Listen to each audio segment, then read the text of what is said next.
So, hello, Marilyn Manson. Hello. You're well known as a musician, and as far as I know, you started painting very early, parallel to the other career. So what does connect the musician with the painter, with the visual artist, and where do you see significant differences? I think there's always been, when I look back at the records that I've made in the past, they've always been in my mind sort of movies or story, like visual. And I've tried very hard to, and lyrically, I think when I look back at my old lyrics, they were very visual. Like you would see in a script, like Alfred Hitchcock's script, because Alfred Hitchcock wrote these very visual scripts and the dialogue was very minimum. And when I started painting, I started to learn maybe more how to make music differently. So it complemented each other to me personally as expression. But I think that I've tried to separate the two for quite some time because I wanted to earn the respect as an artist. Simply as an artist, I didn't want it to be related to people knowing me as Marilyn Manson. And I think this exhibition marks a very important part of my art career for me. It's very important to me. I think this is the most relevant exhibit in my career as an artist. And it also, that inspires me because I'm making a new record and I want to now cross those two boundaries where it's no longer separate, not self-conscious of keeping them apart. I was very self-conscious of combining them because I didn't want it to seem like a hobby. Right, but there is, for me, there is an essential issue you're dealing with, a kind of theme which is based on, in a way, the story of evil. There is terror, there is pain, there is fear. And when I saw your work, I got the feeling this is a significant part of that history of evil. And so what does interest you about that side, that aspect of life, which is important for us all? Well, I mean, if you look at, fairy tales or, cartoons or children's stories of the Bible or any work of fiction, for me, the villain has always been the more appealing character, with the more human qualities, the more, the character that I could be related to far easier than the hero, which is almost unattainable, and it's unrealistic.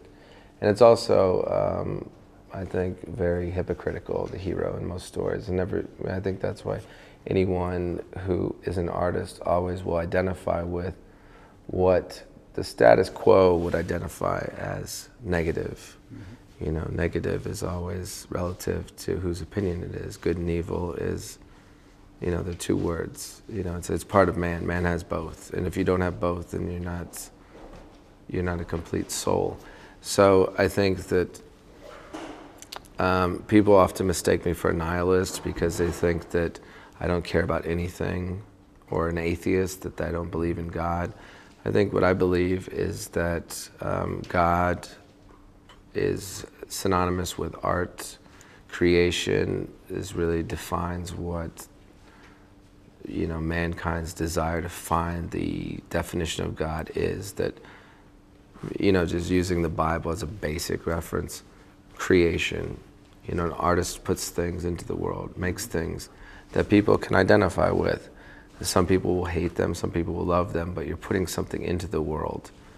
And ironically, then you've got politicians and religious leaders that want to take things out of the world, and they're standing behind the guise of representing the very book that suggests the exact opposite. So, that's why I've always attached myself to being angry about the hypocrisy in America. But I've changed my opinion on that so much as where it's not as eventful or as effective as an artist to simply complain about the hypocrisy as much to add to what I consider to be positive, but some people might consider to be perverse or negative or dark or whatever the opinion is, but that's all art.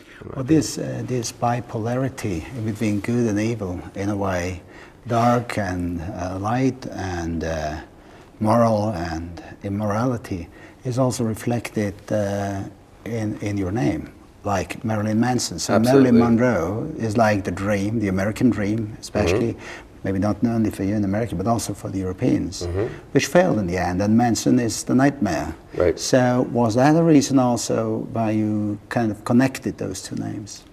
That's definitely why I attached the two together. And also, growing up in America, people referred to Marilyn Monroe as simply Marilyn. So and Manson was simply Manson. So it had a lot of different reasons. It was a magic word when I put them together, like abracadabra. But also, I think it becomes very strange when you say the bipolarness of it. And of course, that's a psychiatric term in America that I've probably had applied to me more than once. But I think that you know, I have a very strong opinion about psychiatry. Someone asked me about that earlier today. Psychology is one thing, understanding the human mind, but psychiatry, which some people might credit Vienna for, you know, spawning with Freud, but I think that to try and diagnose the mind of an artist could essentially destroy it, because without the angels and demons that exist in your head, you can't be an artist. So I think there is that element that as an artist you're always going to be tortured, essentially, you know, that's what people see it as, but I've come to not feel tortured as an artist. I feel I'm accustomed to it. I try to just make the good feelings more than the bad feelings. You know, as long as you're creating art, I think that ends up making you feel good. If you have any sort of torture in your soul, if you can express it and get it out, it's always something that makes you feel better or makes you feel like a person. It's when you can't, and there's been times when I couldn't actually make a song or I couldn't make a painting. That's the times when I felt tortured only, you know. So when people think that I'm tortured, when I'm making art, I don't feel tortured at all. I feel very satisfied.